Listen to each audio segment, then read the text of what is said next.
Okay. Good morning, everyone. Thank you for coming along. Special thank you to Francis, Emma, and Chow for joining us. Unfortunately, you guys are our guinea pigs because this is a first time we've run a session like this. So hopefully we treat you well, and more will come along in the future. So this is the first evidence session of the new policy forum, and is designed as a way to invite people who aren't on the policy forum to challenge our thinking, make us think a lot broader than the usual third sector challenges like funding. So please do feel free to lob a few grenades at us, and we will try and be nice when we ask our questions as well. Just for those of you that don't know me, I'm David McColgan. I'm the chair of the policy forum. And before we do roundtable introductions, this is news to members of the policy forum as well. I'd just like to welcome Janice McCulloch, who is our vice chair.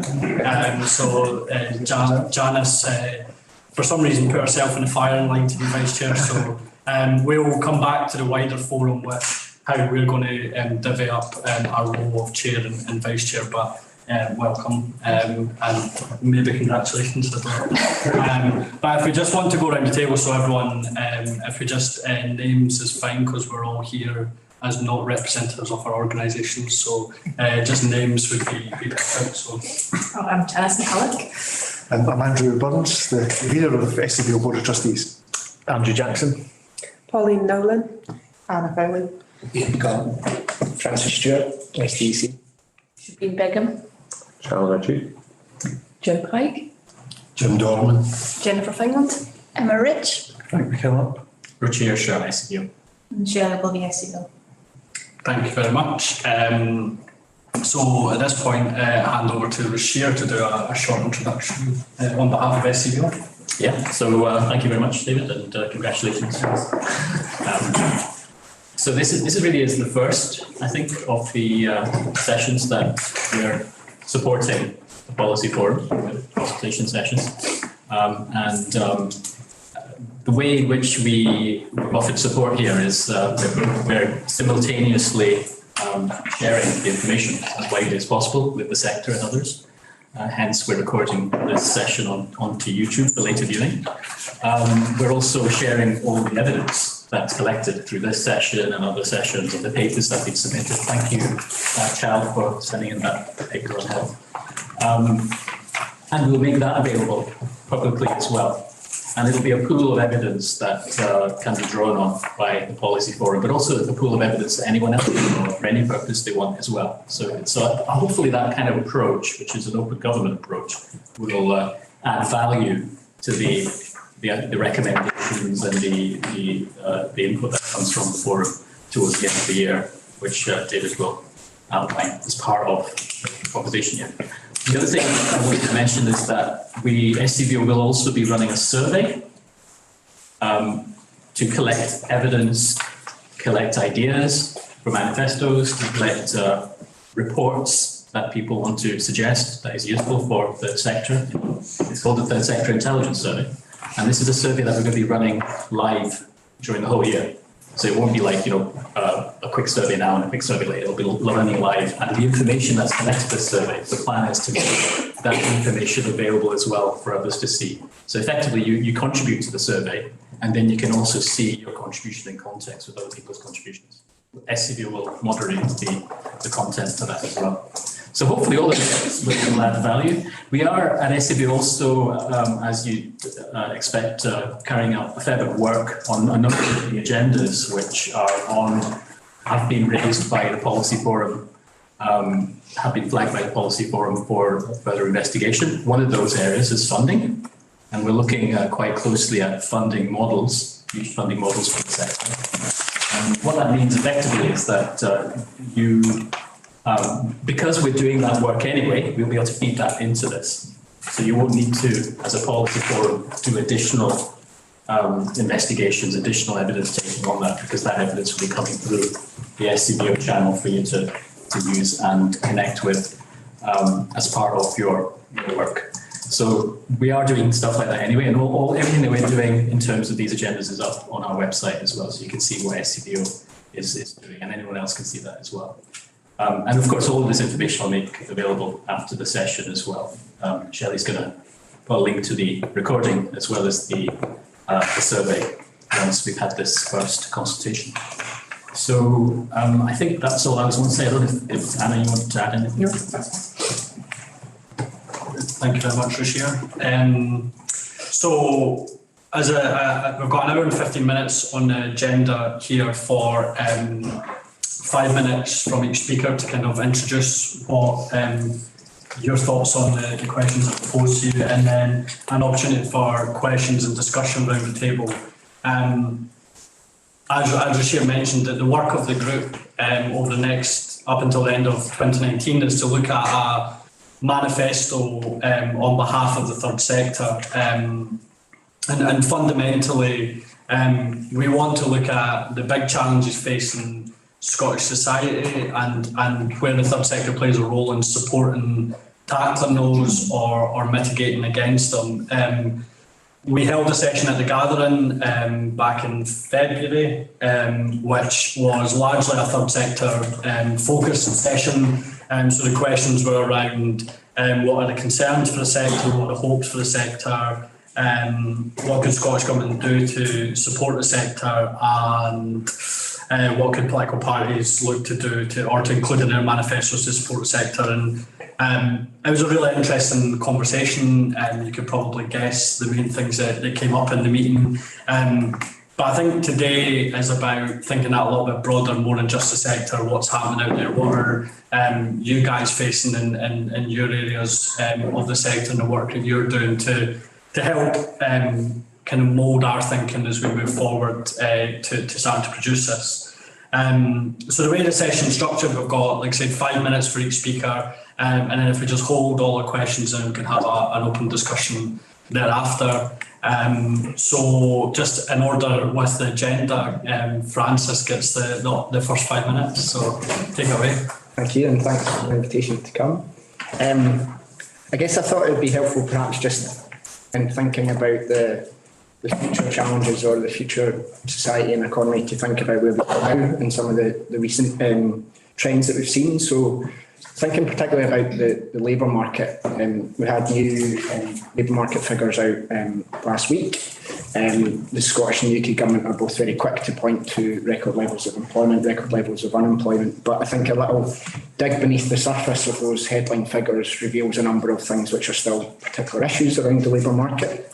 The first and perhaps the most obvious is around real wages. So we still have 10 years after the financial crisis, real wages below what they were in 2008. They're not forecast to return to the level of 2008 until 2024.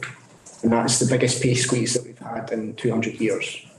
There has been some wage growth in the last year, but that's particularly concentrated in finance and in top earning jobs. So for middle and low level jobs, there isn't really real wage growth to speak of. There's also issues around precarity. We have underemployment, that is people that are working part-time but want more hours. Still a significant issue, that's still above 2008 levels. We have an increase in self-employment. That's tailed off a bit in the last year, but it's still above 2008 levels, and a lot of that is concentrated in low-paid self-employment. So half of self-employment is low-paid. There's also issues around bogus self-employment. I think there's also some indicators which point to a lack of dynamism in the labour market. So something that's not really talked about much in debate about the labour market is job tenure. So you might think, when you think about the labour market, it's very flexible. People move from job to job much more rapidly than they did. But actually what we've seen in the last 10 years is an increase in job tenure. So people are staying with the job that they're in for longer. And that's gone from sort of an average of 5 years to 6 years between 2004 and 2012. There's also been a really significant shift in the age of the workforce. So more than half of the jobs created since 2008 are amongst older workers over 50. So that's really changed the fundamental nature of the labour market. I think that's probably true in the third sector as well, or certainly in parts of the third sector.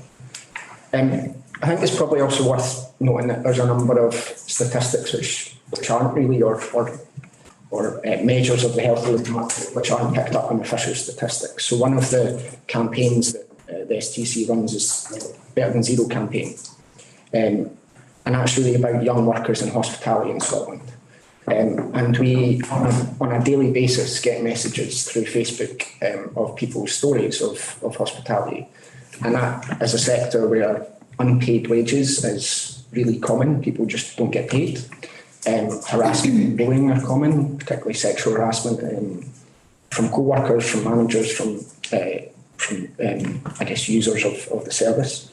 And I think that, I guess, feeds into issues around mental health, which I think the debate around mental health in Scotland is welcome, or in the UK even. There's an increasing focus on mental health, but I think there's a lack of focus on the workplace as a cause of mental ill health.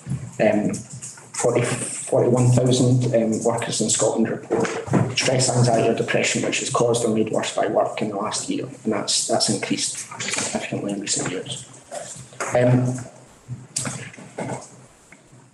I was going to touch on some other issues, particularly around, I guess, 3 key areas or sectors. But I don't know, maybe we can come back to some of these in questions. But one is around care, social care and early learning and childcare, particularly, so the paid care sector.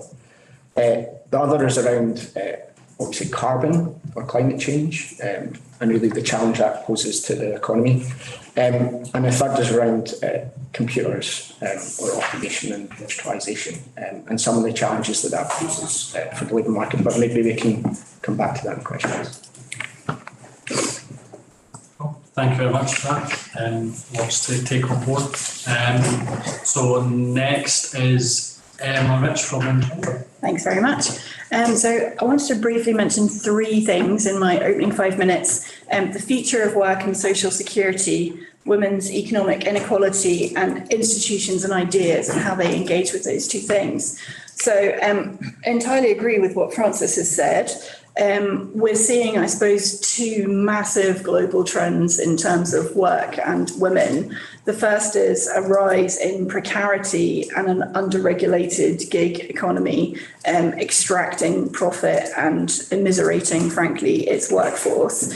We're also seeing something which is captured under the heading of Fourth Industrial Revolution, and that's the blurring of the lines between physical and digital worlds, which is reshaping the organisation of work and also has the potential to radically transform the labour market, potentially by increasing job polarisation, which is where you have an increase in low-paid, low-skilled work, and also an increase in high-paid knowledge economy work. We had a little mention of Alexa before the session started. We're definitely seeing a radical increase in the extent to which companies are surveilling individuals, both as workers and as humans. And that data about the way that we engage with companies, each other, the world, public services, is being, again, extracted for profit and then used to incentivise and shape our behaviour, both as citizens and participants in democracy and workers. A tiny example that was reported this week, women who were using a pregnancy tracker app had the data from that, including very intimate details of their relationships with their partners, anonymised, supposedly, and sold back to their employers so they could predict when they'd be returning from maternity leave, whether they had postnatal depression and other things they could use to make decisions about work. The World Economic Forum predicts that women will be disproportionately affected by automation. Men are likely to see 3 jobs lost for every job gained. Women are likely to see 5 jobs lost for every job gained. And that's because right across the globe, we see huge segregation in terms of gender and still in terms of who does what job and when. And briefly to touch on the trends in social security across the world, we see increased familialisation, which is when social security entitlements are paid to a household and not to an individual, an increase in conditionality and sanctions, reducing adequacy of social security, so it's not enough to cover the essentials of life, and privatisation going into all systems. So that's pretty grim, and from women's equality perspective, it wasn't as though women were equal to begin with. And so before all of this started, women were twice as dependent on social security, doing massively much more unpaid care, including care for children, care for sick people and older people.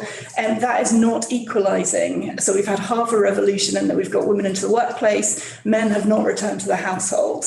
Men's share of domestic and reproductive labour increases 1 minute per day per year. So we have not seen a sea change in that. And therefore women have an enormous income gap. The pay gap is big, it's only half of the income gap, and the wealth gap is even larger. Women own 1% of the world's resources.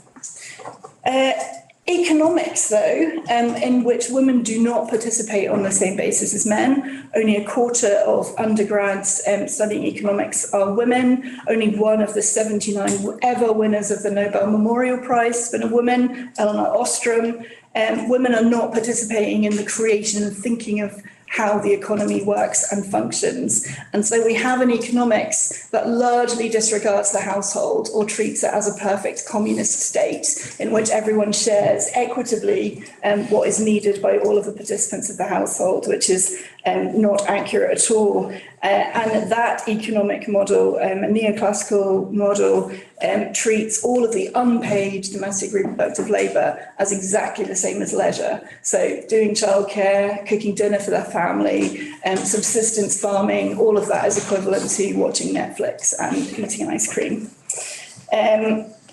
So in terms of institutions and ideas, finally, are they engaging with this urgent challenge of how to make the economy work for women and for men? Our view is not so much. Economic development has not treated gender as important or relevant despite women's and men's very different lives.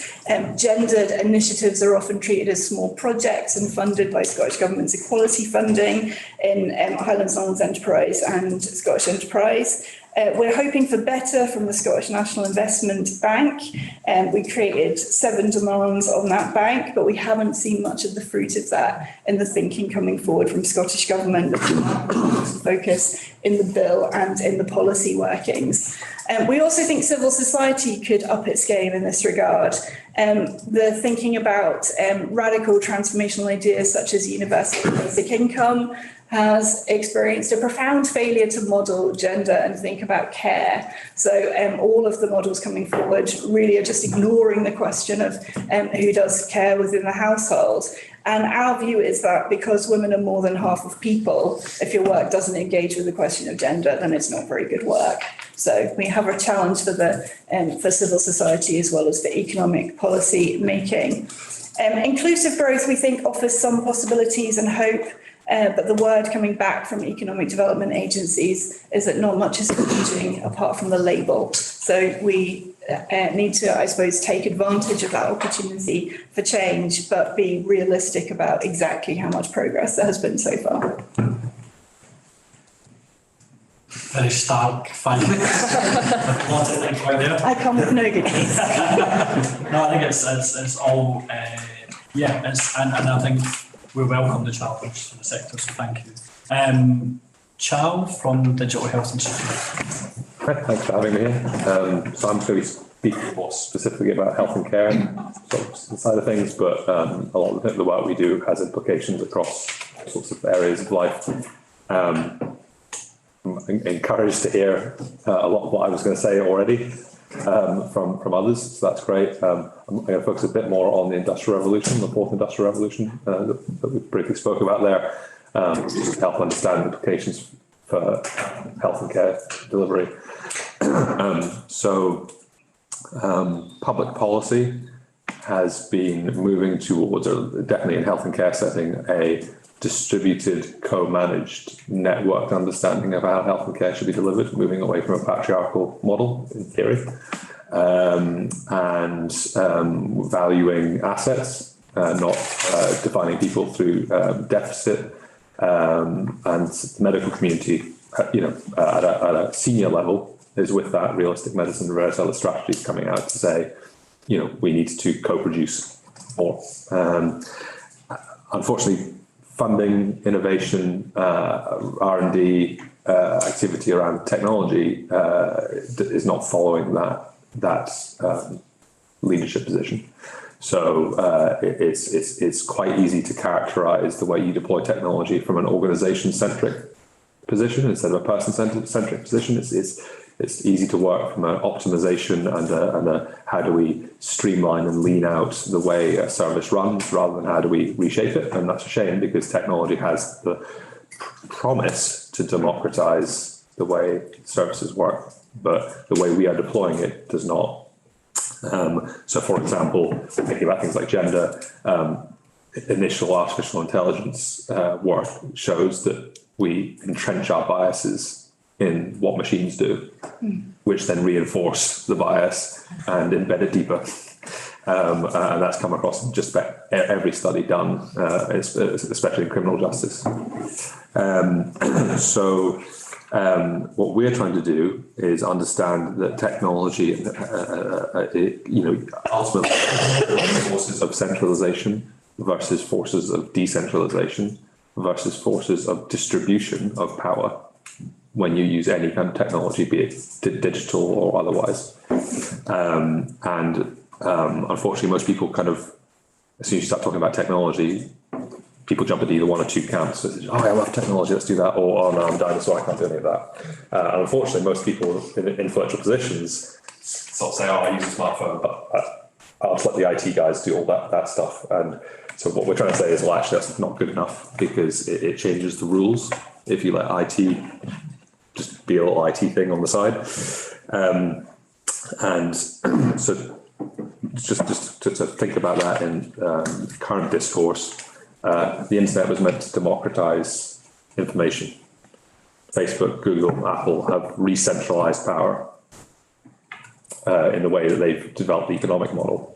And things like GDPR and other moves are then trying to redistribute power.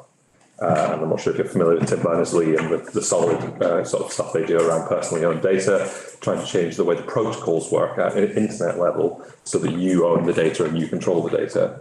And work that into the fabric of the way the internet works. So there's a constant power struggle between centralization and distribution of power. So when you get to the fourth industrial revolution, and I'm presuming that not a whole bunch of industry 4.0 kind of techies in the room here, so if you don't mind, I'll just go through what that is. So we're familiar with the idea of an industrial revolution: steam power, production lines, automation were the first three. The fourth industrial revolution is everything is connected to the internet, or everything is connected to a network. So it's not just that there's a robot building your car, it's that robot arm is connected into an enterprise level artificial intelligence that orders new stock and allows the user to choose the color of their car as it's being manufactured. And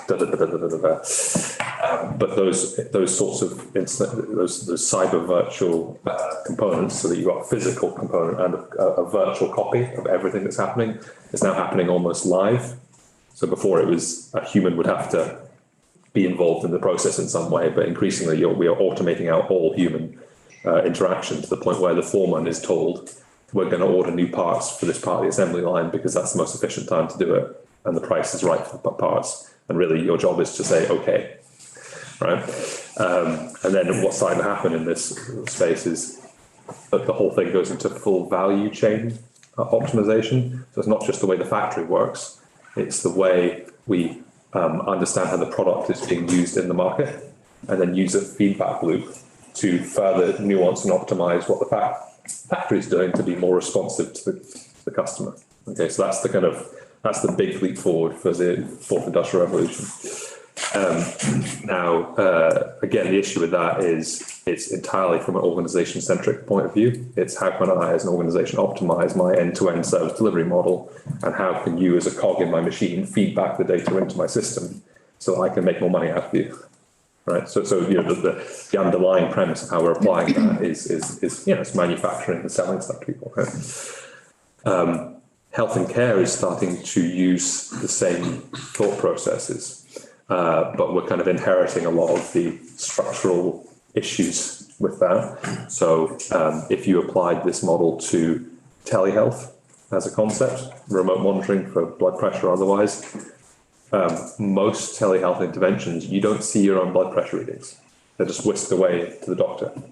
So you have no agency over the data you're collecting about yourself. More mature ones are coming out now that say, actually, if we allow you to titrate your change your medication based on your own blood pressure readings, then your outcomes are better. So you don't have to go to the doctor to ask permission to change your medication. You become the best person to do it because you're closest to the action and you understand the context. So it's trying to figure out, there's obviously a power imbalance built into that. So we're proposing something we're calling Care 4.0. So Health 4.0 is what I just described, which is almost like the entrenching of the patriarchal thought process, which is the service will now optimize you as a cog in the machine.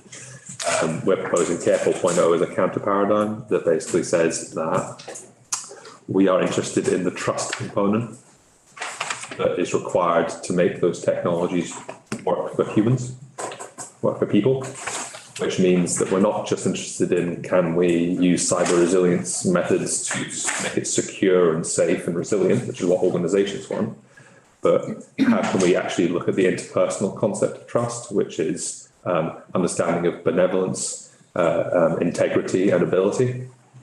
So do I as an individual trust this person or organization to look after my best interests in an integral way and to be have the capability to do what I need them to do? That's how a person trusts in a person or an organization.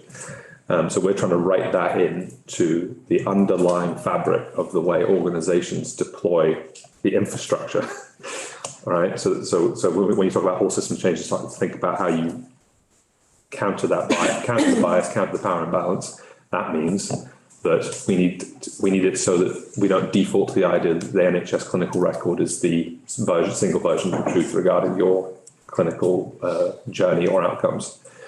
You have more individual data about your life context in your existing digital systems that have nothing to do with healthcare, that's more relevant to your personalization and the prediction of your outcomes than the clinical record has, right?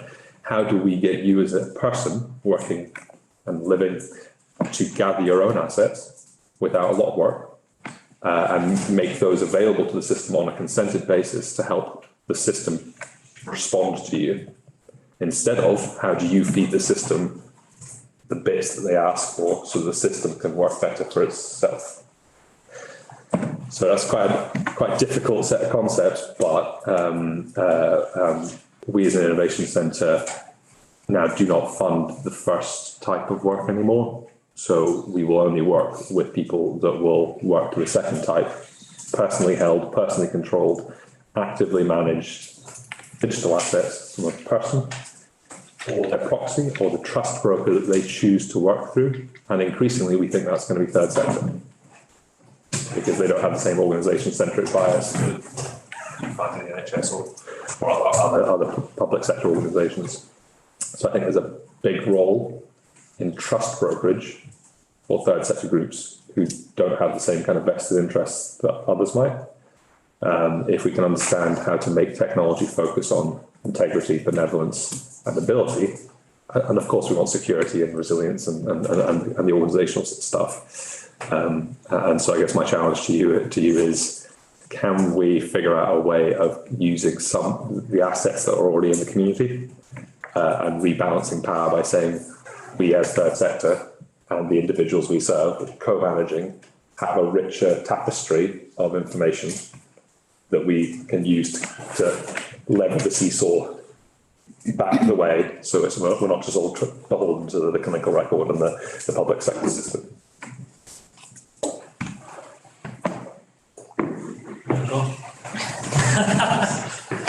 Could have sat and listened to that for hours. So lots to think about there. I don't know if anyone's got any burning questions off the bat. I was just going to ask Francis, you mentioned climate change. Is that something this group should be looking more more depth at, because it cuts across so many things. Yeah, it's something that the trade union movement, I think, in the last couple of years has increasingly seen as very important. So there's a number of trade unions, particularly sort of health and education, public sector unions, which are very concerned about climate change and want to, particularly they focus on the assets that they have, such as public sector pensions, and how they can use that to address climate change. That then causes some contestation within the trade union movement amongst other unions which represent oil and gas workers, for example. So it's an increasing important debate. I think by and large, except for maybe one union, the trade union movement is very much behind radical action to tackle climate change. I guess there's two things to note there. One is, I think it's going to only increase as an issue. You're seeing Extinction Rebellion, seeing school climate strikes. But I think it will also potentially increase as an issue if we address it wrongly. So the Gilets jaunes in France, for example.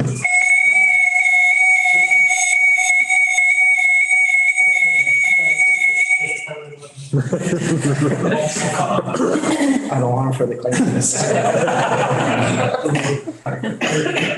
So yeah, the Gilets jaunes in France, obviously there's a number of drivers behind that movement, but the trigger for it was a fuel tax, which they perceived to be impacting on the working class most. So I think there's that in a way is mirrored in some of the ways that we're addressing climate change in the UK. So for example, the renewables levy is, it's good that we're putting money into renewables, but it's effectively a flat tax on household fuel bills, which is regressive or impacts most on low-income households.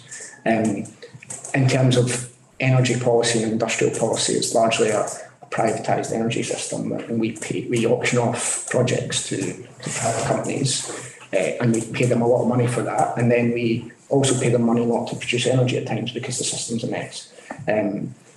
We released a report last week looking at jobs within the low carbon renewable energy sector in Scotland. In 2010, the Scottish Government low carbon strategy promised 130,000 jobs by 2020. We're currently sitting at 46,000, 21,000 direct, 25,000 indirect. And a lot of the reason for that is that the goods and services within that economy are all imported, and they are controlled by financial interests in the Middle East. They're manufactured by state-owned companies in Denmark and Spain, and Scotland doesn't really see any benefits for that. So I think if we're going to tackle climate change, which we definitely need to do, then we need to also bring workers with us, we need to bring communities with us, and that means getting the benefits right and building that into policy. Thank you.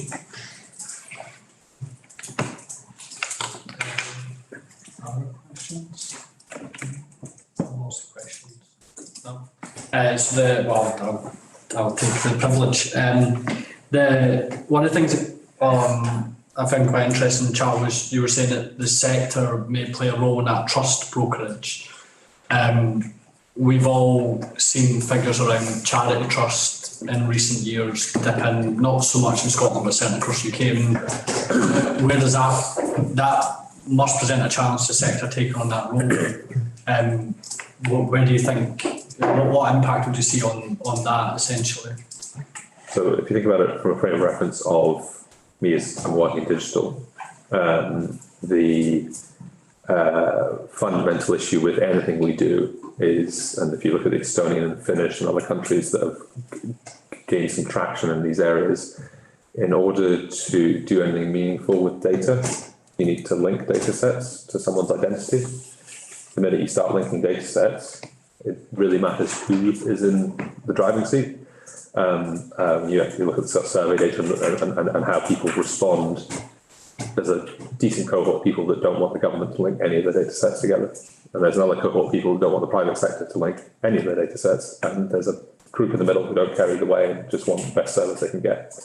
But politically, it's difficult to move in any great way because of the people at either end of those spectrums. People need to feel like they're in control, but they don't want the administration of their data. So they want the control of it without the administration of it. Now, technology and the way we deal with technology can actually handle that if we're intelligent. We can automate a lot of the administration, but who holds the keys matters. And most people that we work with do a lot of co-design work and say they would trust a third sector group to broker that in a way that they wouldn't trust either the state or a private sector group. There are ways of asset locking your community interest companies and other things to make sure you can't reuse data for other purposes as part of your constitutions, to make sure you can't get bought by Google. These are the genuine issues. Is what happens if Google comes along and buys the company that has your fertility app? So you need somewhere to maintain privacy and control of someone's digital assets. And it's not going to be the public sector, and it's not going to be the private sector. There's no version of that world that will be politically acceptable. So it's not so much a who's best. It's it's a least worst. It is because it's so laden with trust issue. Can I ask on that consultation issue? Is that, does that mean what you're suggesting is it's the third sectorness rather than existing parts of the third sector? Well, there are groups like MyDex. Yeah. If you're familiar with MyDex, who do this already, so they provide infrastructure to act at a technical level as a broker, and you know that the data isn't going to go anywhere that you don't want it to go. When they're hosting it in the same way I wouldn't for Apple, Google, or even the government. But we need more of a market of those sorts of providers. So think of it from a commissioning point of view. I can't deploy a large-scale, long-term conditioning, frailty or isolation support service based on the idea that the person can hold their own data and control it if there's one 10-man community interest company that does it. We need a more robust network of people who can manage that kind of trust. And there are plenty of companies that can handle the technology of trust, but there aren't many organizations that can handle the model of how you onboard someone and get their consent and understand how to deal with the implications of what they might get involved with their data. Those are the hard bits. I guess just trying to formulate your own thoughts. I've got a sort of question in mind, but I'm trying to figure out how best to set it in context. I guess, the third sector is to a certain extent, it's simply a structure. It involves organisations with a particular structure, and the political spectrum, you can be anywhere in that. So it's very diverse. It's almost like a kind of, a charitable private sector in terms of its structure. But some of the things that all three folk have made reference to, either directly or implicitly, is scale. And I know that, for example, in the recent climate change debates, people have been saying, it's all very well if we recycle our food, but the government has to do this and the government has to do that. And I wonder whether, in particular reference probably to all of them, the distrust of the state and the sort of trust in the third sector is based on a what's the right word? A setting aside of the notion of scale. In other words, the belief that somehow one day I'm sorry, not familiar with MyDex, there'll be lots of those things and it'll be all right, and they won't be the state, so that'll be all right too. And in fact, if you think about the major policy changes that have arguably reshaped society, or at least reshaped large tracts of it, they've essentially been state driven. The NHS is the most obvious example, but there are lots of others. And in terms of, when people, for example, say we need cultural change, which is always where I start grimacing, because it's like, okay, well, how's that actually going to work? But if you take an example of how you could argue that can work through formal means, if you take something like anti-discrimination legislation, there is probably a group of people in society who have changed their minds because they realise that certain things are unacceptable because of those kinds of things. Other people have said, I don't care what the Race Relations Act says, I'm racist, But what I mean is that whether it's practical measures like here is a massive hospital, or whether it's a cultural measure like you're not allowed to speak to people this way anymore, it's still state driven. And I suppose in terms of both the issues around employment, sort of 0 hours, and measures around climate change, around women's involvement in the workforce, equality gap, the question about why women are in certain economic situations and all that kind of thing, and the kind of thing. It still seems to me that it's going to involve serious state action. From our point of view, with the manifesto in mind, one of the things we have to think about is what is the realistic action we might want to ask, at the very least, Scottish Government, possibly UK Government, to take. So I would guess that my question would be, who does what? In response to the three things you said, who does what and when, and in a way that stays away from somebody has to do something, ask, which is sometimes what the third sector ends up saying, which is we don't know what the answer is, but somebody has to do something, instead of saying, if you do this and we can draw you a plan, then things will change for the better. So I don't mind who goes first. I'm happy to go first. So I didn't mean to convey a particular mistrust of the state. You're absolutely right. On these macroeconomic questions, the state has to act, and in the context of supranational arrangements that the state is involved with. And Scotland as a nation needs to act in whatever capacity it can. So I'm not of the mind that the third sector is somehow imbued with values that make this stuff really easy to navigate. I think actually my point might be the opposite, that I think there's a great deal of complacency in the third sector about its capacity to think about gender. And I would wish for more of the self-knowledge you had in your example of the person who's going to be a racist regardless of the Race Relations Act, because I think that's probably reality. So my challenge is more that I think third sector organisations need to be aware of what they don't know with regards to gender and the future of work, but potentially the future of work more broadly, and to deliberately contemplate that in the way that state actors have to, because of the regulatory requirements on them to do so. Because to my mind and to our observation, that isn't happening. So you're right. Both sets of organisations need to act.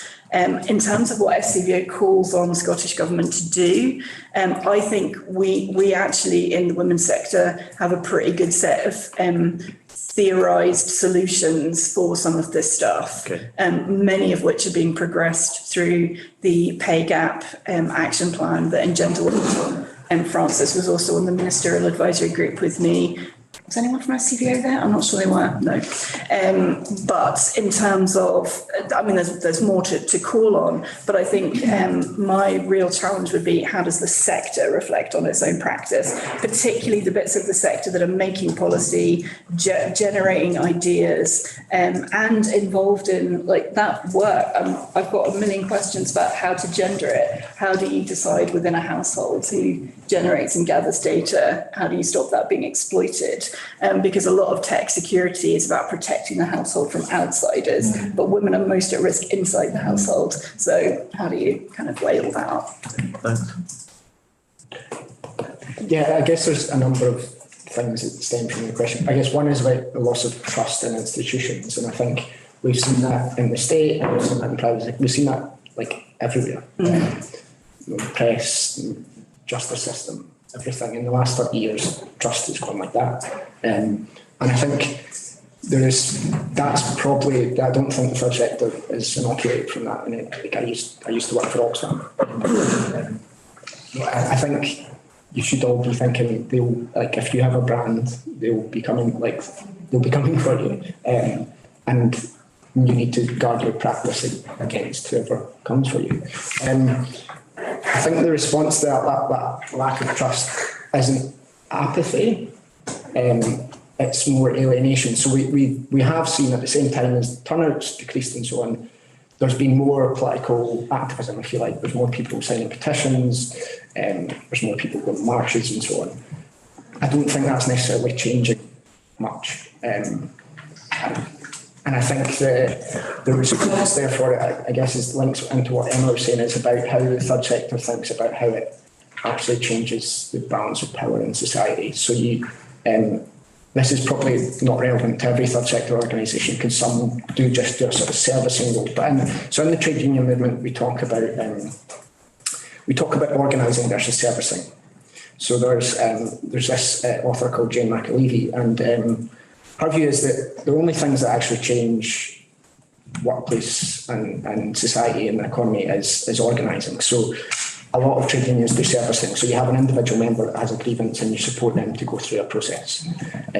You don't actually tackle the root cause of the problem.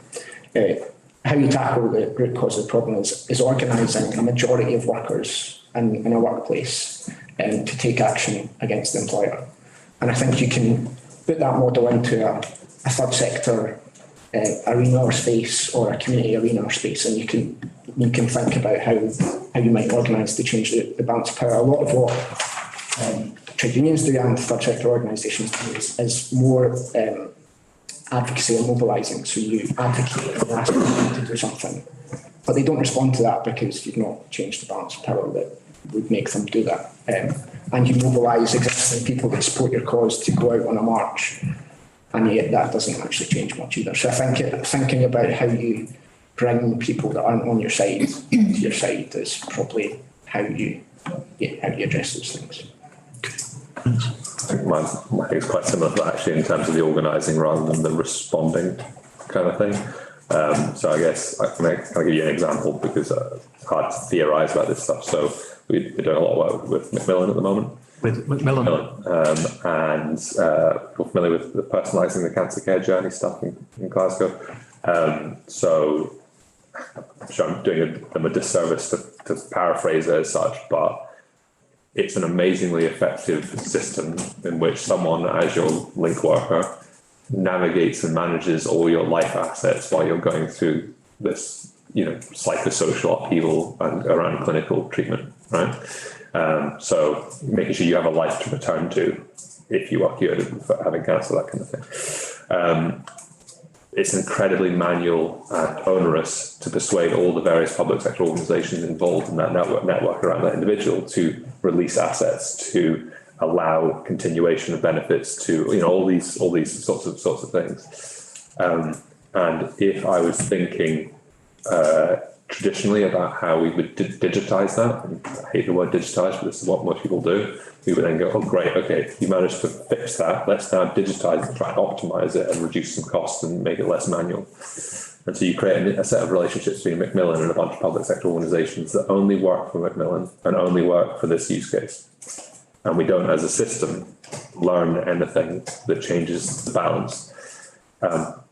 If you take a step back from that and say, all right, what are you trying to achieve using technology? And the answer is they want the individual to be able to prove things and be eligible for things without one public sector organisation having to come to an agreement with another public sector organisation. We shouldn't have to do that letter sending sign thing and proving proofs between organisations. If you are diagnosed with Alzheimer's, you should be able to prove that to the benefit system without having to go through the health system. If you think about it, right? We do this with a driving licence. We give you a driving licence so you can go and tell the clerk and drive away with the car because our clerk knows you can drive. So you have to think more strategically about the underlying premise of the way the system needs to change. And for Macmillan, they want the individual to be able to prove between different organisations eligibility and risk to activate services and to unlock stuff. And then they want to that person to say to Macmillan, we trust you to use our tokens on our behalf because you are managing and you're walking with us down every bit of this experience. And so the thing that appeals to me about the third sector delivery model in many cases is it tends to walk with people down that path. And interpersonally, you're more likely to get someone saying, here are my keys. I trust you to help me get the most out of these other systems that don't help me, right? And so that kind of work, someone like Macmillan could just do that for Macmillan, but we persuaded them to invest in infrastructure that British Heart Foundation are also potentially going to be investing in. And if we can get a few of the larger players to start thinking in this way, could a larger group of charities say, instead of us focusing on how we upgrade IT systems to become information governance compliant for the NHS so we can work with them, blah, blah, blah. How can the assets and the infrastructure follow the person and be owned and controlled by that person? And they then consent as to who can access that infrastructure. So the 5-man charity in Leith doesn't have to somehow become information governance compliant to work on NHS contracts, which is just bonkers, as a thought process. They just need to have a well-managed, well-governed way of accessing and consenting with the person to use the person's assets in relation to the other organisation, if that makes sense. So trying to move beyond the kind of every one of these conversations starts from someone like Macmillan coming to me and saying, "Oh, we want an app for our improving the cancer care journey," right? And I'm saying, every time you do that, it just entrenches the power imbalances and the trust issues further. You can't just digitise your way out of this. You need to collectively organise and say, is there some sort of person-centred, human-centred way of managing assets that would allow the third sector to do its job better, that would take a lot of the administration out and give more of the control back. So you're talking about practical action. I think you possibly need to, as a group, get better at advocating around the way technology is thought about. Because at the moment we just take for granted that public sector organisations will put in place record systems and then we'll try and beg access to them at some point in the future.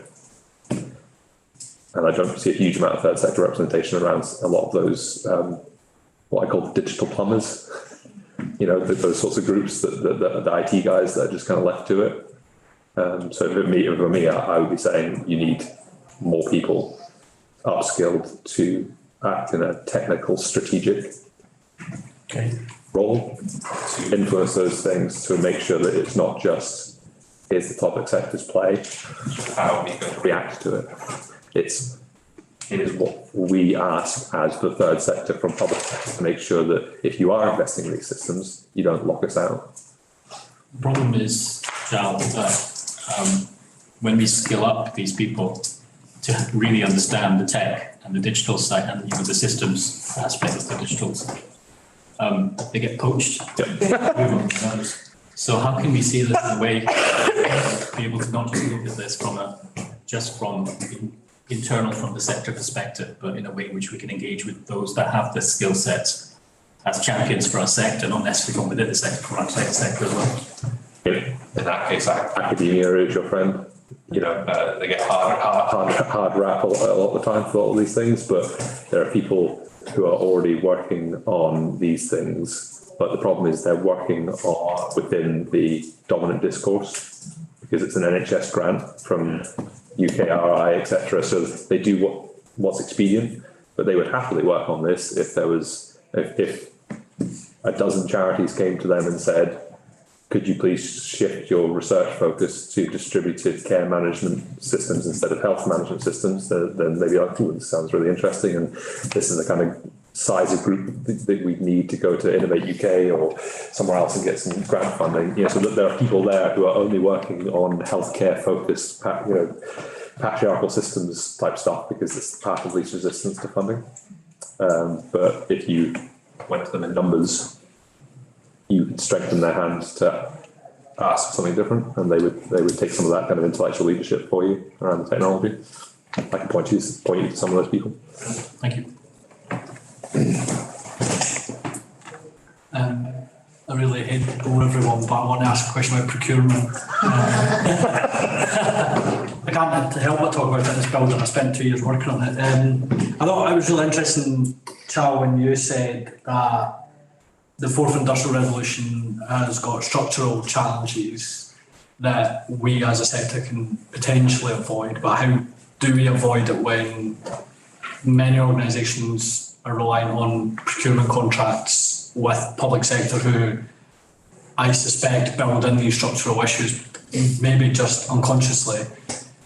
I'd be interested to hear from Francis any issues around where they are on procurement. And procurement must play a huge role in gender issues in terms of how contracts are drawn, how they're designed. And I think the organising point that Francis made is really interesting because, if you put 10 organisations in a room who tender for the same contract, they all will admit that they undercut each other by £1 to try and get the contract. And actually, how does as a sector, how do we change procurement if we're part of the problem essentially. I might get absolutely hounded for this. I might shut my Twitter down for a couple of days. But yeah, I think it's an area that's. I've got another question on local government in general, but it'd be interesting to hear any thoughts. Whoever wants to go first. I guess so. In terms of procurement, at a sort of slightly theoretical level, there's a number of folk in the trade union movement that talk about the concept of the foundational economy, which is that the idea that about 40% of the economy, goods and services that we consume are basically basic necessities for life. So things like healthcare, energy provision, food and retail.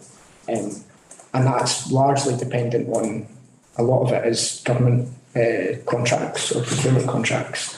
And the way to therefore drive up terms and conditions in that part of the economy is not what you traditionally think of as economic policy, which is that you try and create new people entering the market, whatever, because they're basically giving us a franchise to operate, and there's therefore no competition. So how you address that is through maximising the social conditions that are built into our franchise. So you put in good terms and conditions into any procurement contract. I think from a trade union perspective, the best way to do that, to guarantee fair work and stop undercutting each other, is through ensuring that there's collective bargaining arrangements, so that in every contract that's given, in every workplace that wins that contract, that they commit to trade union representation and collective bargaining within their organisation to provide that contract. So, like, fair work means a number of things, but it's best defined by the workers doing that work. So that's through a trade union effectively. So I think collective bargaining has to be key to procurement. I mean, from our side of things, so by procurement, so in my world, procurement is usually around technology procurement, but you're meaning commissioning of services, as in, right? So we do some developmental procurement work. There are new European Commission procurement vehicles you can use, which that aren't really getting used much. Innovation partnerships and things like this, which allow you to work collaboratively to define the new service as you are bidding for it. So it's less about the public sector defines what it is and down to font size, in the usual procurement kind of way, and it's more of a here's the outcome we're looking for, and we bring a bunch of people into around it's still competitive, but it's dialogue based, and it incentivizes consortia to form. To play on strengths of different groups and figure out new business models. So if you're interested in that, I would look up innovation partnerships, because as a vehicle, that's significantly more collaborative, more open, and don't require.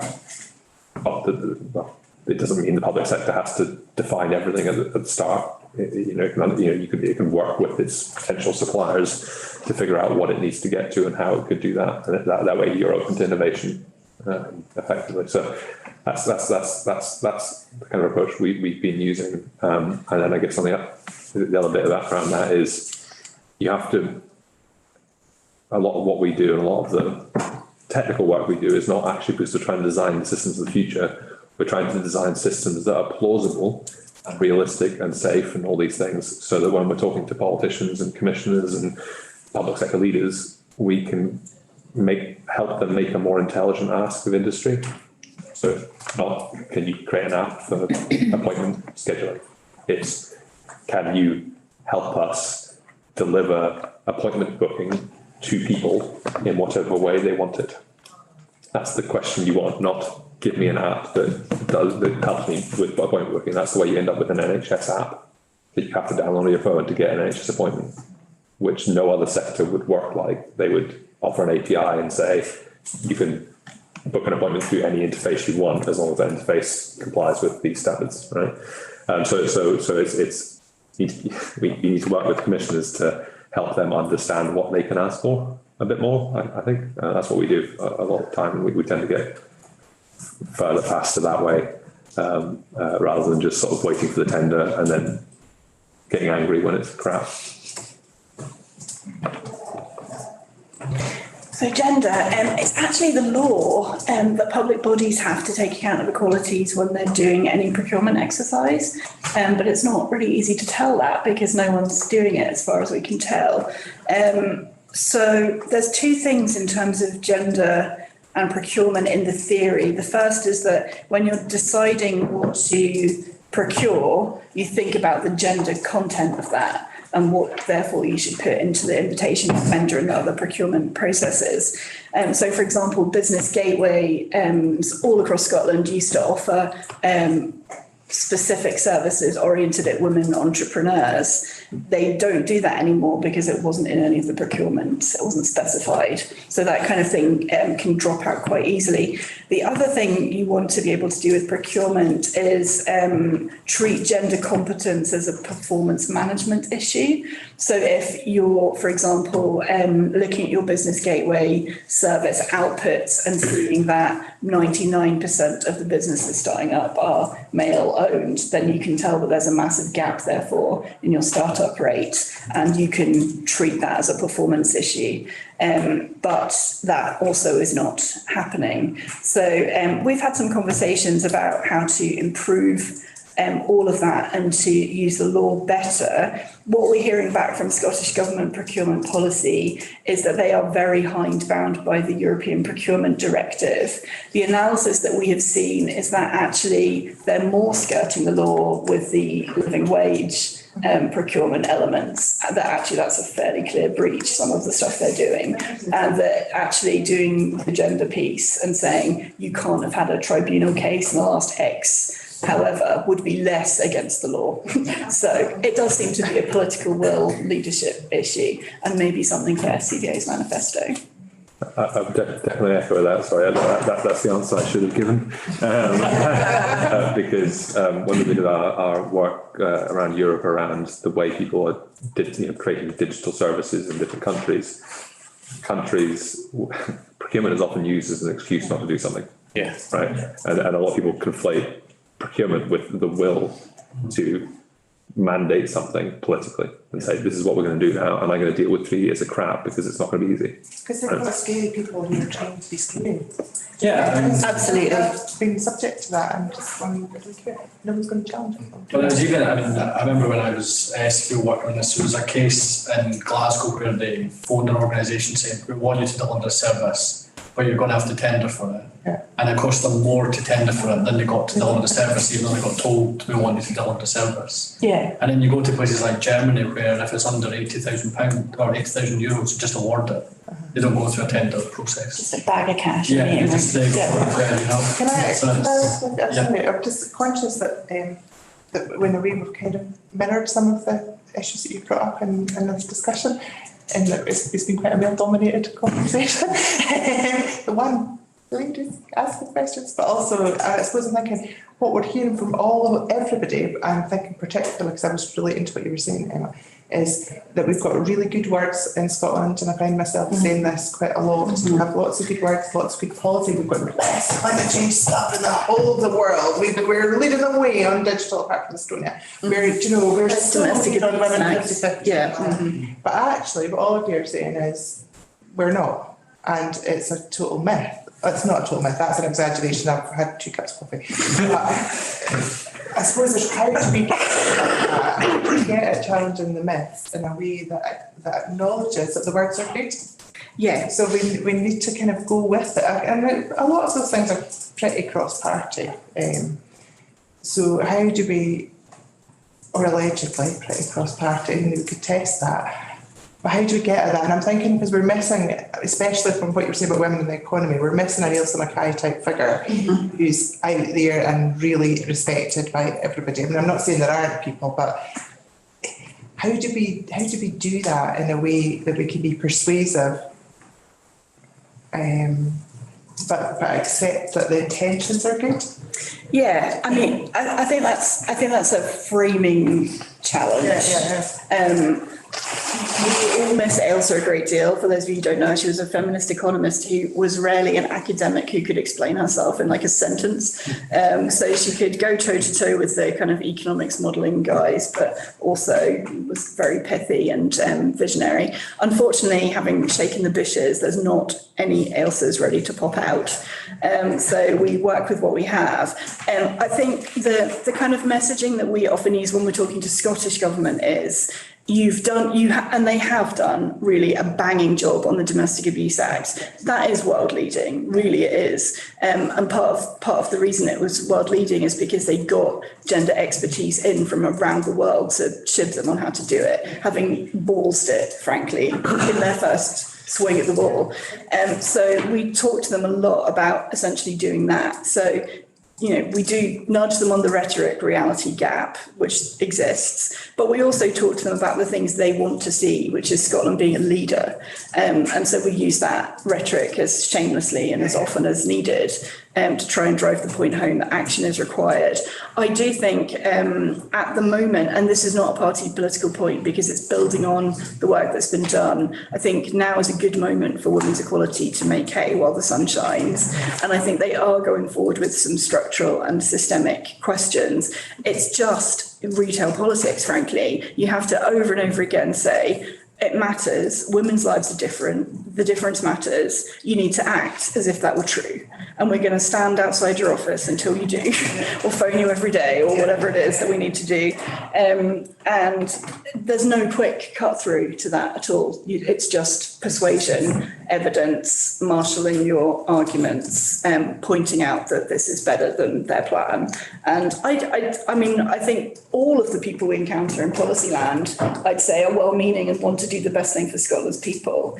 They're acting under huge pressure, and I don't think Brexit and the fact they'll all be guarding warehouses or whatever in a hub if everything goes wrong is that helpful in terms of long-term policy making. But yeah, sorry, no quick answer, just doing all the stuff we do. Just to go back to the procurement issue David mentions about organisations undercutting each other by like a pound and stuff, a point I would raise is rather than perhaps awarding contracts on the basis of who's cheapest, perhaps who could deliver the best societal outcomes as a whole in terms of like a wide range of issues. And I would argue that that's potentially an area where the third sector could lead. So in terms of taking that forward, what could we do as a sector to like encourage that practice so that we're not just going, you're getting it because you're £10 cheaper, we'll give it to you, you're a wee bit more expensive, but in the long haul you will deliver on some of these issues that we have actually just discussed in terms of better societal outcomes. Just two quick points. One, I guess respond to that also Anna's point about rhetoric reality around procurement is there's, this is maybe won't be very popular, but there's about a small number of procurement officers in the Scottish Government having to deal with this. So actually more resource into the civil service to upskill themselves about how to do procurement might be better for the third sector and everyone else as well. Yeah. The other thing I guess is around, I think there is a risk of a cosy consensus in Scottish civil society with a sort of friendly centre-left government that does things, and we just have to check ourselves against that and try and fight back against that. I think the other perhaps bigger sort of meta trend, if you like, is around populism, which I think is a response to that lack of trust that we were talking earlier. And it's there for political parties in Scotland as much as elsewhere are offering sort of fairly simple solutions to complex problems. And that's probably true of any new sort of retail Scottish Government initiative or anything. It grabs a headline but it doesn't actually fundamentally change the things going on underneath. I don't know how you respond to that, but I think it's worth knowing. Can I come back? I think you're absolutely right on cosy consensus, Francis. I do. I had always assumed that if we were shouting at Scottish Government, we would be doing better or right by women more substantively than if we're inside having quiet conversations and not shouting. But there's a really interesting piece of research that's just been done by Bristol University on the Domestic Abuse Act. And it kind of unpicks some of that idea about adversarial interaction producing better policy. And it talks about the work that the women's sector did to educate and inform and encourage, as having been directly responsible for the most meaningful bits of that bill. And we're hoping to share some information about that, because I think actually there is something in there for when you're trying to get a really technical task done. I always think there's space for protest and for organising and for more direct criticism, but I think that was quite interesting to me, because it does create space for a multitude of approaches to what we're trying to achieve. It depends on the issue. So absolutely, if it's something like that where government is the target, and I think that approach works, but if it's something like these economic challenges that we're talking about, coming up with a business pledge with the government or some voluntary accreditation initiative or something that isn't actually going to fundamentally change that things, and maybe certain companies might help there. I totally agree with you. So I mean, it's not mutually exclusive.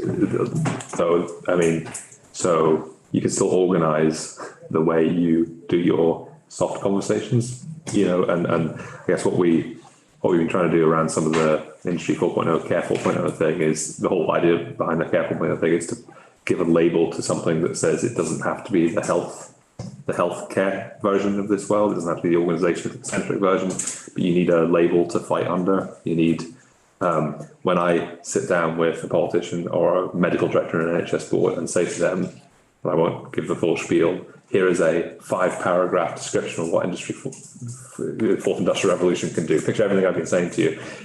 If you have to spend 4 minutes describing all the complex things that interact to get to an outcome and why that needs them to change their minds, you've lost them in the first 30 seconds. When I say to them, an increasing group that we're working on this, following Care 4.0 principles, the NHS needs to change its procurement practices.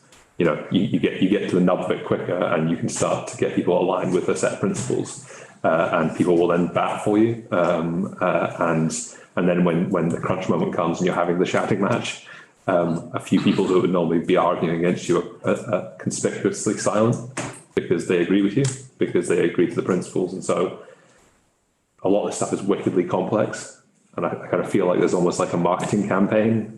There's some orchestration around some of the principles that you need to work to simplify the soft conversations, because otherwise you just get lost when we're dealing with the stuff we're talking about. As soon as we start talking about linking data sets, the privacy lobby comes out and crushes any political aspiration to do so. And so you need armed with the one-liners, and there's a sales job around a lot of this stuff almost to make it politically actionable. That makes sense. Yeah, I think it's the question largely about the workforce and addressing issues of low pay. And I think Francis had made the point about how a lot of the statistics that we get are probably outdated, the way they talk about lower unemployment and so on, and very often those figures are masking underemployment, job insecurity and these sort of issues. So I suppose there's a couple of questions there. Firstly, if our contributors of the panel have got any ideas of a better way of recording and reporting employment statistics, whether that's something that between government and the media, about the way that we discuss employment statistics and the real trends and what's really happening in the employment sector, if there's ideas about a better way of reporting that. And I think secondly, solutions really to low pay. I think there's been a lot of discussion of the living wage, a lot of promotion of the living wage. Is something like the living wage a solution when we have issues like underemployment and job insecurity there? A higher minimum wage, is that going to solve the problem, or do we need sort of more sophisticated solutions here? Whether we're looking at sort of weekly wage and things like that have been discussed in terms of how we address those issues of insecurity of work and underemployment. So just any thoughts that there are on ideas that we might be able to think about for the manifesto on those.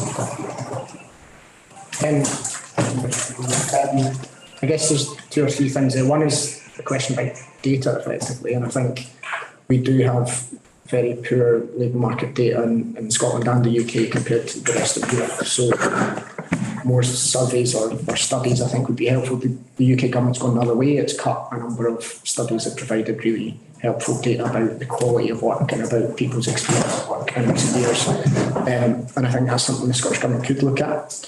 The others, I guess, about how we talk about work and how we respond to that. Like the SDC, maybe this is an indictment on us, but we do try and respond every month to labour market statistics, and we don't really get much pick up from media, and maybe that's a capacity issue for media. Like I think there has been, in fairness, a change in the work in recent years. So I wouldn't want to be too critical about this, but yeah, I think thinking about how we talk about work's helpful.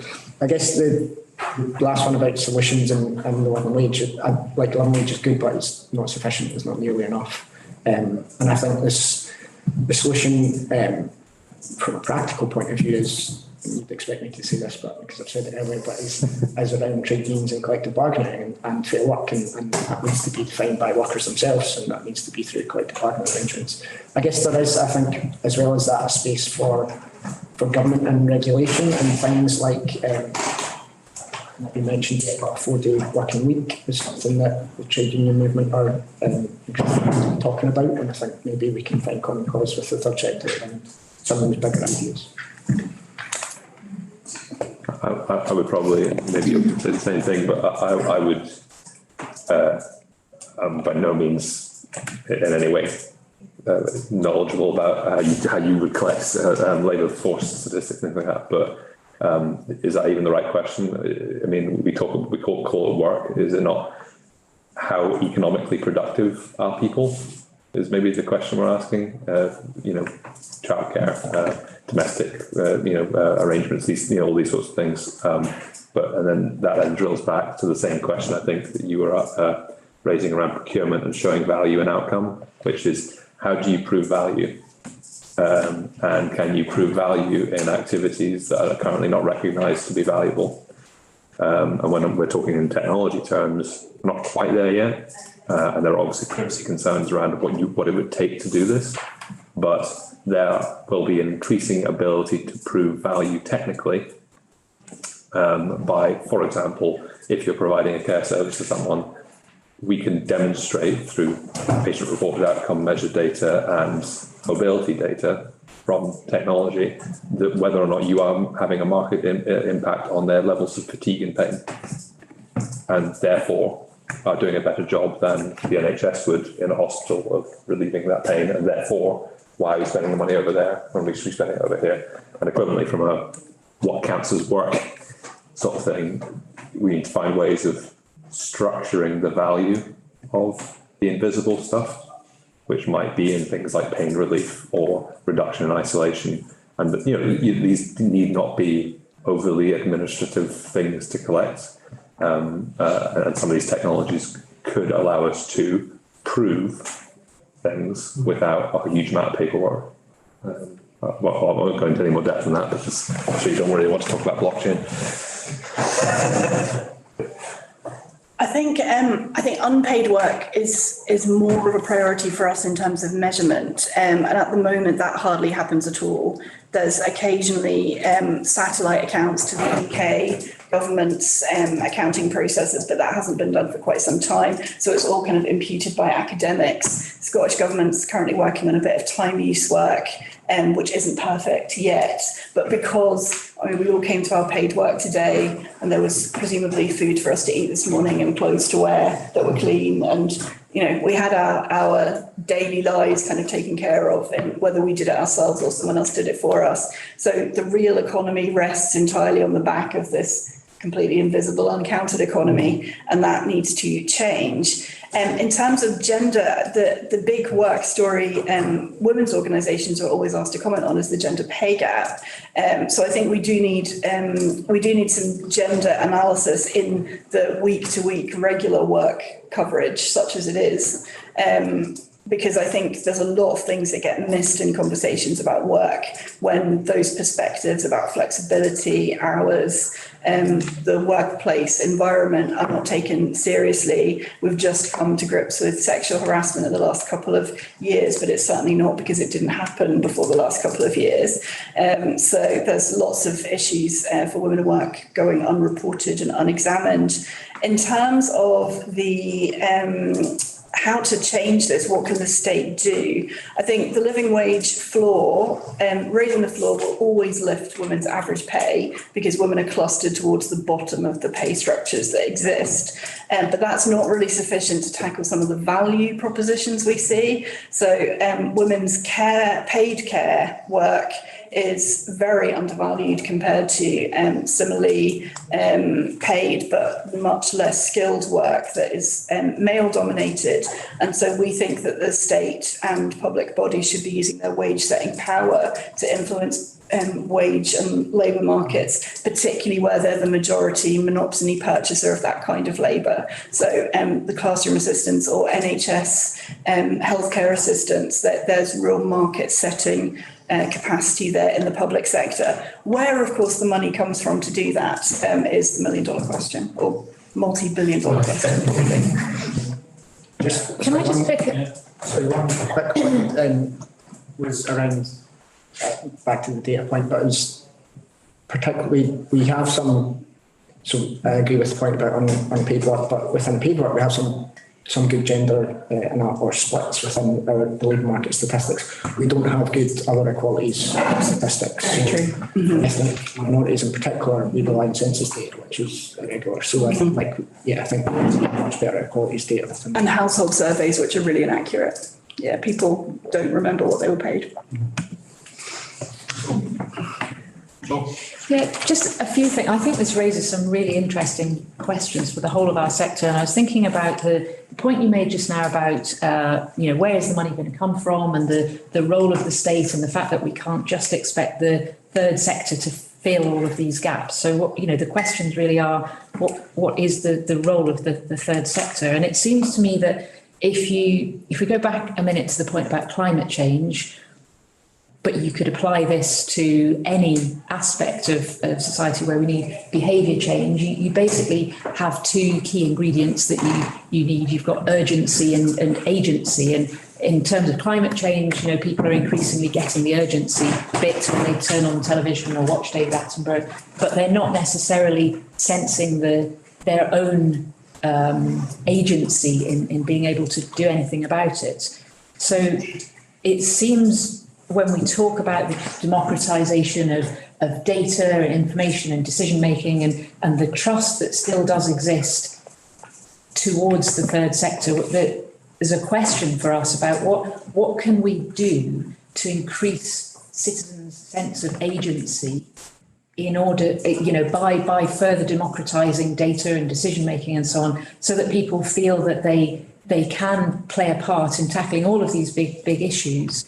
But also coming back to the money point, there is waste in any system, and there are plenty of instances where within government, there's this rhetoric gap, the implementation gap. We've got aspirations and it's not happening. How can we, as the third sector, mobilise people to start highlighting those misalignments and where we're not using our resources effectively? What is the role? And I don't have the answers to that, but it feels like technology will be at the heart of some of this, and blockchain included. Actually, when you start looking even in the food chain, what the food people eat on their dinner plate comes from somewhere. Blockchain technology can help us understand better whether that was responsibly sourced. Even little things like that can give people a sense of agency. And so it's just a reflection on some of those things, really. And I'm sure technology will I think they're good questions for us to take forward as we're going through this process. Do you want to come in there, Charles? So the technology thing is interesting because the technology is often a proxy for innovative thinking. And, they get conflated all the time. And a lot of our best stuff with co-design has had very simple technology, involved in it. And it was actually just an excuse to think differently, right? Just put it in context, most of the people that are thinking and have the power to change things using technology in a more radical way, I regularly share a stage with 5 or 6 guys in their 50s, white guys in their 50s. Yeah. Right. So I'm going to be one of those guys, and I can't for the life of me find a digital startup, non-white, middle 40 something guy that's to engage with around these sorts of things. I think I'm sure they exist, but they are not vocal enough to be found by me. And I can't figure out for the life of me how to. And this is part of the kind of, I'm as subject to the biases and systems as anyone else. I'm clearly not in the right circles. I'm clearly not looking in the right places. But I'm aware of it, and a lot of people aren't even that. When we talk about that, there's a lot of the kind of tech evangelists are actually organizational change evangelists that use technology because it's shiny and sexy, and it gets them news coverage and it gets them profile. And I think we need more people doing that, even if the technology isn't massively sexy. If you see what I mean, but from not the normal crowd, if that makes sense. Again, I don't have a solution for that, but and also if anyone could point me in the direction of those people, I'd appreciate it. Just, did you want to come on? No, we've just got 5 minutes left, so I just wanted to, somebody. You sure?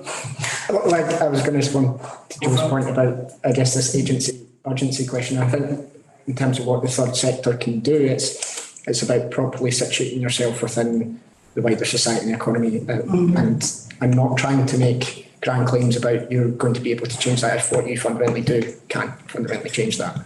And in terms of campaigning, I think it's about picking the right targets. So in terms of climate change, we've 100 companies responsible for 71% of the world's emissions. The richest are 5 times more, the richest 10% 5 times more responsible for emissions than the bottom 50%. So it's about picking the right targets and then campaigning around. And just to follow on, I mean, I'm sorry, I don't know what your organisation does, so this may or may not be relevant, but I guess agency is one thing, but space for action is what I think we're perhaps trying to increase. And the way we do that is by taking the power that we have and sharing it with people who are using our organisations. Absolutely. And I mean, I represent an environmental organisation, but the question was more a wider one for our sector in terms of how we help people feel a greater sense of agency across all of these issues. I think is really important because we talked about populism that is on the rise because there's a growing frustration at inequality, huge global challenges that people sense are not being dealt with by the status quo. So yeah, I mean, I would agree with you. I think that. So my question was going to follow directly on the back of that about the populism point, and it comes back to participatory democracy. And I'd be interested because there's obviously a huge digital potential in getting citizens involved in decisions. There must be a huge gender issue in terms of who gets involved, how do you make sure everyone gets involved. And I don't know if XTC or the trade union movement have been active in this area, but it's an area I find really interesting. It's an area that's been used in Scotland, but for all the wrong reasons. So Edinburgh Council famously did we need to save 40 million. I don't know if Andrew was there. Not good. We had to save 40 million. What do you not want to lose type thing, rather than we've got 800 million to spend. What do you want to spend it on? But I'd be interested to hear people's thoughts on it, especially from a gender angle and digital as well, because there must be a huge role in that. Yeah, so I mean, in a nutshell, you've hit on it. It's who gets to take part and how a voice is heard.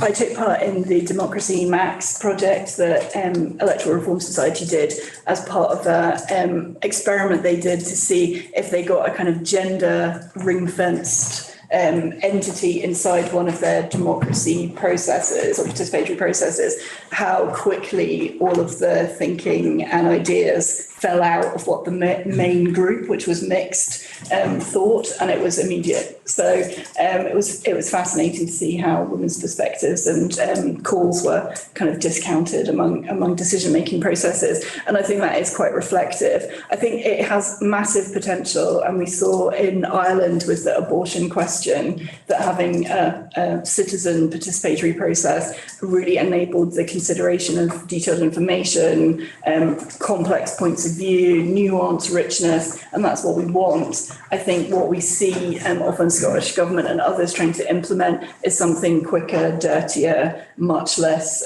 whelming in terms of its robustness and rigour. So cautiously welcome, but huge questions. And having everyone get together on a Saturday morning when women are doing childcare to decide if you want this kind of football pitch or that kind of football pitch is not community management of assets.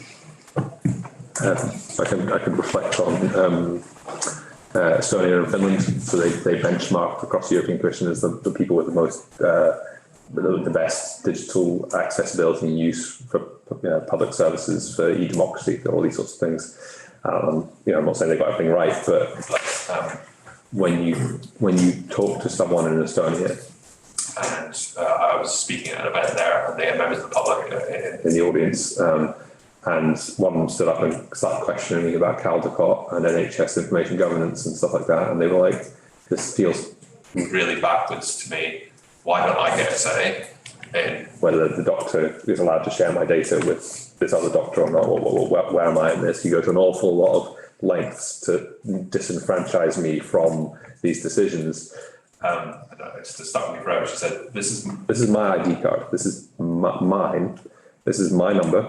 This is my identity. I use this to activate services on my own terms. I use this to control who sees what. This is this is what it feels like to own your own digital identity." Whereas if you ask someone their KI number, does anyone know their KI number? Oh, the NHS thing. Oh yeah, there you go. I don't know what it is, but I've got it somewhere. that NHS thing. That's the NHS's reference number for you. That's not the same as your digital identity that you use to control things, right? And so that's always stuck me, the difference between those two things. We are approaching identity, all digital roads lead to identity management, right? Anytime you want to do anything meaningful, you have to link data sets, you need to sort the identity issue out. And the Scottish Government has ducked and dived and avoided dealing with identity for decades, ever since it was when we first did the ID card thing at a UK level, and that blew up in our faces. And now what we're doing is we're doing a kind of a version of identity where we're kind of federating identity, so we're kind of coming around a long way to being able to create a unified identity for someone, but it's the system's identity of you, and we haven't had a national dialogue around it. This is what they did in Estonia and Finland. They had a big, painful but cathartic national dialogue about what it means to have a digital identity. What you want to be able to do with that, what your agency in the system is, because you now have this power, and that's the way their citizens feel about it. And there's also responsibilities as well as rights associated with having that digital identity. And I think we're quite a way away from that in terms of owning our own identity digitally. I guess just on participatory democracy, I guess if what you're talking about, participatory democracy and then participatory budgeting, I think you're looking at quite a small part of the economy and society, and I think we need to think much wider in terms of workplace and economic democracy. And I'd say trade unions are obviously crucial to that. I think trade unions can do better at making sure that we are more representative. So the majority of trade union members in the UK are women, but in terms of reps and people in leadership positions, it's not. So our most recent past president had a campaign called Step Side Brother. And I think that's probably true in the third sector in terms of probably majority female workforce, but not represented at senior levels. So I think some of that women could also feed into the third sector. That's about time, but No, it's all right. Because we're breaking for lunch. I don't know if you guys are joining us. Are you able to hang around? Imagine for questions. Perfect. I found that really interesting. Lots of ideas, lots of questions, that'll help us take it forward. If there's anything you feel that you didn't get a chance to put over and you want to drop it in an email, fire it over to us, that'd be great. We can keep it and feed it into the process as we go forward. I'll see it. Well, you've all got my email address, so maybe email that and I'll Perfect. So just on behalf of the forum, thank you very much for giving up your time and coming along. We've got lunch now for 20 minutes, and if you've got any burning questions, do nobble the guys. Thank you very much. David, I'll just go.